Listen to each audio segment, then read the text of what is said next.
আমি বড়লোক হবো, আপনার বান্ধবী বয়ফ্রেন্ডকে আমি দেখে আসবো। আপনার কিছু টাকা আছে, কালকে শপিং করে ফেলবো। আর এইসব চুল দাড়িতে একটু সাইজ করবেন। কাল কিন্তু 6টায়। আর কতক্ষণ বসে থাকবো?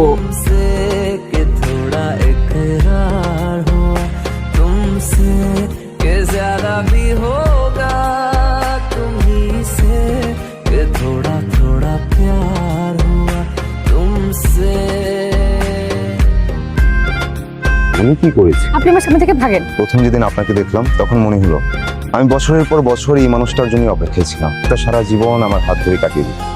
কিন্তু আমি আপনাকে কেন বিয়ে করবো? এই জন্য রিক্সা ভাড়া করে সারা শহর ঘুরে বেড়াই। টি প্যাসেঞ্জার ড্রাইভ। আমি কথা দিচ্ছি, আমি সবসময় তোমার বাসায় থাকবো। বৃদ্ধ হয়ে গেলেও আমি তোমার হাত ধরে রাস্তা পাঠাবো। আমি নিজে না খেয়েও আমি তোমাকে খাওয়াবো। আমি কথা দিচ্ছি।